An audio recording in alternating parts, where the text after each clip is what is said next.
اعوذ باللہ من الشیطان الرجیم، بسم اللہ الرحمن الرحیم۔ الحمد للہ رب العالمین والصلاة والسلام علی سید المرسلین و خاتم النبیین، اما بعد۔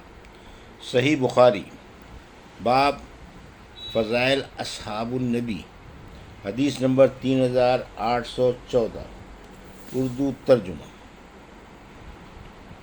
ہم سے سلیمان بن حرب نے بیان کیا، کہا ہم سے شعبہ نے، ان سے سعید بن ابی بردہ نے، اور ان سے ان کے والد نے، کہ میں مدینہ منورہ حاضر ہوا تو میں نے عبداللہ بن سلام رضی اللہ عنہ سے ملاقات کی۔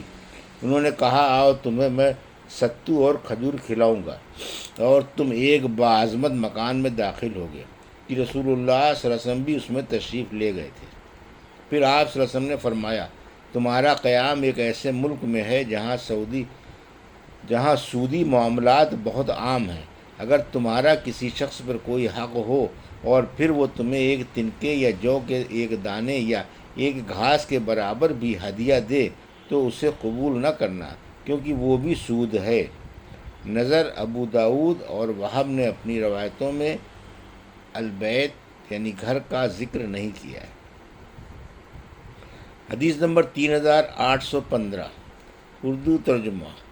حضرت خدیجہ رضی اللہ عنہا سے نبی کریم صلی اللہ علیہ وسلم کی شادی اور ان کی فضیلت کا بیان۔ مجھ سے محمد نے بیان کیا، کہا ہم کو خبر دی عبدہ نے، انہیں حشام بن عروہ نے، اور ان سے ان کے والد نے بیان کیا کہ میں نے عبداللہ بن جعفر سے سنا۔ انہوں نے بیان کیا کہ میں نے حضرت علی رضی اللہ عنہ سے سنا۔ انہوں نے بیان کیا کہ میں نے رسول اللہ صلی اللہ علیہ وسلم سے سنا، آپ نے فرمایا۔ دوسری سند، مجھ سے صدقہ نے بیان کیا، کہا ہم سے عبدہ نے خبر دی، انہیں حشام نے، اور ان سے ان کے والد نے بیان کیا کہ میں نے عبداللہ بن جعفر سے سنا۔ انہوں نے حضرت علی رضی اللہ عنہ سے کہ نبی کریم صلی اللہ علیہ وسلم نے فرمایا، اپنے زمانے میں حضرت مریم علیہ السلام سب سے افضل عورت تھیں، اور اس امت میں حضرت خدیجہ رضی اللہ عنہا سب سے افضل ہیں۔ حدیث نمبر 3816، اردو ترجمہ۔ ہم سے سعید بن عفیر نے بیان کیا، کہا ہم سے فیش نے بیان کیا، کہا کہ حشام نے میرے پاس اپنے والد عروہ سے لکھ کر بھیجا کہ حضرت عائشہ رضی اللہ عنہا نے کہا، نبی کریم صلی اللہ علیہ وسلم کی کسی بیوی کے معاملے میں اتنی غیرت نہیں محسوس کی جتنی حضرت خدیجہ رضی اللہ عنہا کے معاملے میں محسوس کرتی تھی۔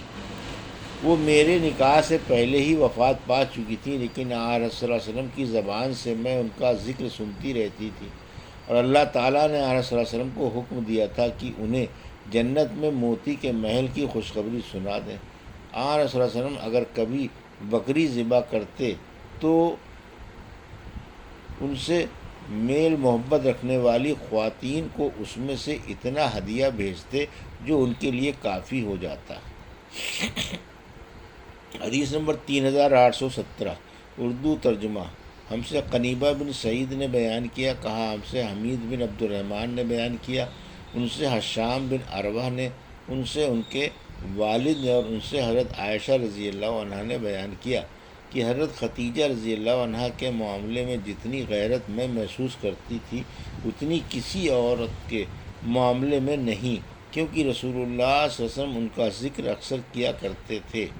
انہوں نے بیان کیا کہ آپ صلی اللہ علیہ وسلم نے سے میرا نکاح ان کی وفات کے 3 سال بعد ہوا تھا، اور اللہ تعالیٰ نے انہیں حکم دیا تھا یا جبرائیل علیہ السلام کے ذریعے یہ پیغام پہنچایا تھا کہ آپ صلی اللہ علیہ وسلم انہیں جنت میں موتیوں کے ایک محل کی بشارت دے دیں۔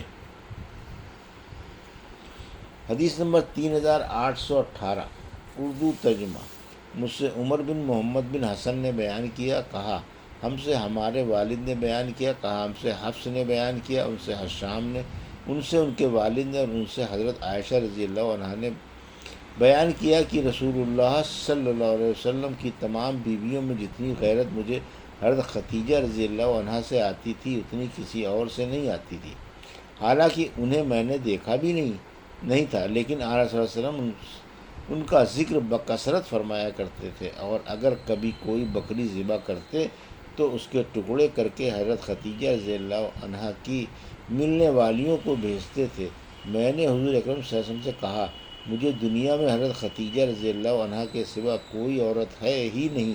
اس پر آپ صلی اللہ علیہ وسلم فرماتے کہ وہ ایسی تھیں اور ایسی تھیں اور ان سے میرے اولاد ہے۔ حدیث نمبر 3819 اردو ترجمہ۔ ہم سے مسدد نے بیان کیا، کہا ہم سے یحییٰ نے بیان کیا، ان سے اسماعیل نے بیان کیا کہ میں نے حضرت عبداللہ بن ابی اوفا سے پوچھا، رسول اللہ صلی اللہ علیہ وسلم نے حضرت ختیجہ رضی اللہ عنہا کو بشارت دی تھی؟ انہوں نے فرمایا کہ ہاں، جنت میں موتیوں کے ایک محل کی بشارت دی تھی جہاں نہ کوئی شور غل ہوگا اور نہ تھکن ہوگی۔ حدیث نمبر 3820 ہم سے قنیبہ بن سعید نے بیان کیا، ہم سے محمد بن فضیل نے بیان کیا، ان سے امارہ نے، ان سے ابو زرعہ نے، اور ان سے حضرت ابو ہریرہ رضی اللہ عنہ نے بیان کیا کہ جبرائیل علیہ السلام رسول اللہ صلی اللہ علیہ وسلم کے پاس آئے اور کہا، یا رسول اللہ، ختیجہ رضی اللہ عنہ آپ کے پاس ایک برتن لیے آ رہی ہیں جس میں سالن ہے۔ فرمایا کھانا، یا فرمایا پینے کی چیز ہے؟ جب وہ آپ کے پاس آئیں تو ان کے رب کی جانب سے انہیں سلام پہنچانا اور میری طرف سے بھی، اور جنت میں موتیوں کے ایک محل کی بشارت دے دیجیے گا جہاں نہ شور ہو و ہنگامہ ہوگا اور نہ تکلیف و تھکن ہوگی۔ حدیث نمبر 3821 اردو ترجمہ۔ اور اسماعیل بن خلیل نے بیان کیا، انہیں علی بن مسہر نے خبر دی، انہیں حشام نے، انہیں ان کے والد نے، اور ان سے حضرت عائشہ رضی اللہ عنہا نے بیان کیا کہ ختیجہ رضی اللہ عنہا کی بہن حالہ بنت خویلد نے ایک مرتبہ آن حضرت صلی اللہ علیہ وسلم سے اندر آنے کی اجازت چاہی تو آپ صلی اللہ علیہ وسلم کو حضرت ختیجہ رضی اللہ عنہا کی اجازت لینے کی ادا یاد آ گئی۔ آپ صلی اللہ علیہ وسلم چونکہ اٹھے اور فرمایا، اللہ، یہ تو حالہ ہے۔ حضرت عائشہ رضی اللہ عنہا نے کہا کہ مجھے اس پر بڑی غیرت آئی۔ میں نے کہا، آپ صلی اللہ علیہ وسلم قریش کی کسی بوڑھی کا ذکر کیا کرتے ہیں جس کے مسوڑھوں پر بھی دانتوں کے ٹوٹ جانے کی وجہ سے صرف سرخی باقی رہ گئی تھی، اور جسے مرے ہوئے بھی ایک زمانہ گزر چکا ہے۔ اللہ تعالیٰ نے آپ کو اس سے بہتر بیوی دے دی ہے۔ حدیث نمبر 3822 جریر بن عبداللہ بجلی رضی اللہ عنہ کا بیان۔ ہم سے اسحاق واسطی نے بیان کیا، کہا ہم سے خالد نے بیان کیا، ان سے بیان نے کہ میں نے قیس سے سنا، انہوں نے بیان کیا کہ حضرت جریر بن عبداللہ رضی اللہ عنہ نے فرمایا، جب سے میں اسلام میں داخل ہوا، رسول اللہ صلی اللہ علیہ وسلم نے مجھے گھر کے اندر آنے سے نہیں روکا۔ جب بھی میں نے اجازت چاہی اور جب بھی آپ صلی اللہ علیہ وسلم مجھے دیکھتے تو مسکراتے۔ حدیث نمبر 3823 اردو ترجمہ۔ اور قیس سے روایت ہے کہ حضرت جریر بن عبداللہ رضی اللہ عنہ نے فرمایا، زمانہ جاہلیت میں ذوالخلصہ نامی ایک بت کدا تھا، اسے الکعبۃ الیمانیہ یا الکعبۃ الشامیہ بھی کہتے تھے۔ آنس صلی اللہ علیہ وسلم نے مجھ سے فرمایا، ذوالخلصہ کے وجود سے میں جس اذیت میں مبتلا ہوں، کیا تم مجھے اس سے نجات دلا سکتے ہو؟ انہوں نے بیان کیا کہ پھر قبیلہ احمد سے 150 سواروں کو میں لے کر چلا۔ انہوں نے بیان کیا اور ہم نے بت کدے کو ڈھا دیا اور اس میں جو تھے ان کو قتل کر دیا۔ پھر ہم آن صلی اللہ علیہ وسلم کی خدمت میں حاضر ہوئے اور آپ صلی اللہ علیہ وسلم کو خبر دی تو آپ صلی اللہ علیہ وسلم نے ہمارے لیے اور قبیلہ احمد کے لیے دعا فرمائی۔ یہ تھی صحیح بخاری باب فضائل اصحاب النبی کی حدیث نمبر 3814 سے 3823 کا اردو ترجمہ جو ابھی آپ نے سماعت فرمایا۔ اللہ سے دعا ہے کہ اللہ ہمیں ان حدیثوں کی صحیح سمجھ عطا فرما اور ان پر عمل کرنے کی توفیق عطا فرما۔ آمین یا رب العالمین۔